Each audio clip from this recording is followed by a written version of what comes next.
Godzilla has had some ridiculous moments across his 64-year history in film. And with the new Monsterverse canon in action, and Godzilla King of the Monsters set to bring back some of the mythology's most classic characters, we thought we'd pay our respects to the top 5 most insanely stupid moments from the classic movies that most likely won't be brought back for the modern era of films. Larva Mothra. While this form of Mothra has already kind of shown up in the new continuity, it's unlikely that this little grub will get quite as much screen time. Mothra, if you don't know, is a giant moth who is often pitted against Godzilla and will feature for the first time in American film in the upcoming King of the Monsters. But if you know anything about moths or butterflies, you'll know that they start out their lives as these squishy little caterpillars. And Mothra is no exception, often being born or dying and being reborn at different points across the classic films as this giant larva.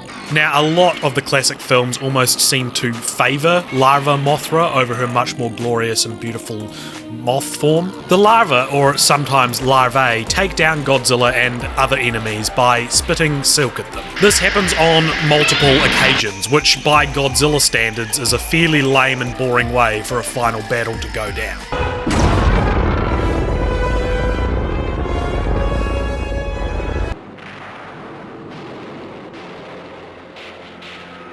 It's hard to know why the filmmakers kept drawing from the Larva Mothra well instead of having the objectively more impressive incarnation go into battle. But here's hoping we see more stunning angelic butterfly wings than gross wormy goop in the new films. The two tiny fairy ladies. While the new Monsterverse has plenty of crazy and creative creatures, they're all more or less in the realm of science fiction as opposed to magic or fantasy. But back in the 60s, everything was on the table and magic was very much a part of the Godzilla extended universe. The most notable being the Shibojin, or Little Beauties, a pair of tiny fairies who often accompanied Mothra on her expeditions to the mainland, as well as being the ambassadors for Infant Island, where Mothra is from. Anyway, these fairies are usually shown helping out regular-sized people, imparting wisdom, and singing or praying to Mothra. Mothra, we're here and we're all right. Please don't worry. And don't hurt any more people. It's doubtful these weird, creepy, tiny women will show up in King of the Monsters or any of the future Monsterverse films, but hey, if there's a way to depict them in this grounded and realistic series, then go for it. Manila, or son of Godzilla, or baby Godzilla. Many different versions of Godzilla have sired many different kinds of offspring over the years, but it is very safe to assume that Godzilla's first son, Manila, will be absent from the new canon. Originally showing up in 1967's Son of Godzilla, Manila is truly a sight to behold. A googly-eyed, unfailingly incompetent baby Godzillasaurus, who more closely resembles the offspring of a Teletubby and Barney the dinosaur than a terrifying radioactive lizard. Manila was Jar Jar Binks a full 30 years before Jar Jar Binks, dragging each scene down with bumbling actions we can only assume were intended to be cute or endearing, but instead are just immensely frustrating. Despite this, Manila stayed on as part of the recurring cast of characters, showing up in 2 more films in the Showa era, Destroy All Monsters and All Monsters Attack, the latter of which features the character talking, and this is what he sounds like. Hey, come on over here. I won't hurt you. You won't?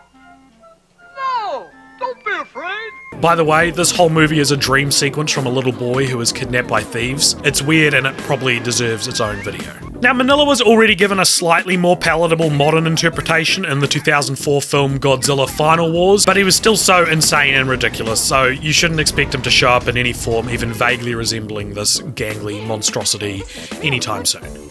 Kong being carried by helium balloons. The upcoming Godzilla vs. Kong movie in 2020 will not be the first time Godzilla has faced off against everyone's favourite giant gorilla. The two originally went head-to-head in 1962's aptly titled King Kong vs. Godzilla, which is a great film if you enjoy monsters who are very clearly just people in suits slapping each other. Why is he kicking him? Why would Godzilla kick him instead of bite him? And while we can all assume the fight scenes will look significantly more impressive in the updated film in the Monsterverse, it's highly unlikely that Kong will use this mode of transport. That's right, in order to rid each monster of each other, the Japan Self-Defense Forces drug Kong and drop him off on Mount Fuji, where Godzilla is currently hanging out. And they do it by tying him to less than 10 helium balloons and flying him over Japan. Toho did Up way before Pixar, and as awesome as it would be to see this scene recreated for Godzilla vs. Kong, it's probably better to leave it where it belongs, in the insane and wacky world of early 60s Japanese cinema.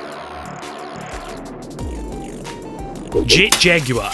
People often complain about movies that are written by committee, and we've all heard cries of studio interference. But in 1972's Godzilla vs. Megalon, the filmmakers did something else entirely. Instead of bending to the whim of their producers, they allowed the fans to put their own stamp on the iconic franchise. A competition was held to add a new character to the series. The winner was Jet Jaguar, this half Power Ranger, half Ultraman, and maybe like half shark robot thing. Now, technically, Jet Jaguar was supposed to star in his own solo film within the original Kaiju cinematic universe, but when Toho producers chickened out of this, believing the character would not be able to carry his own film, they hastily integrated Jet Jaguar and his very own theme song with the next film in the Godzilla series. 人が作ったロボットだけどジェッジャガー Jet Jaguar, yatta de Jaguar.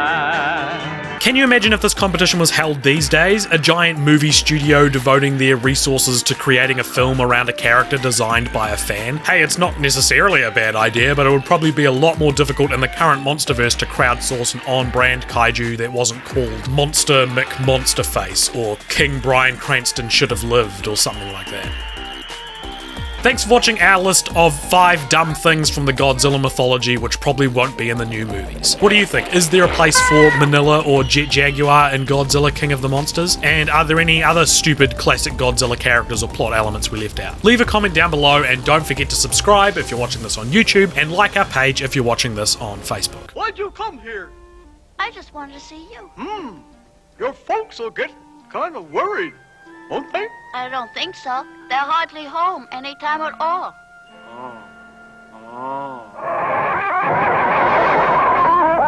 Gabriel Gabra? himself. Let's get out of here.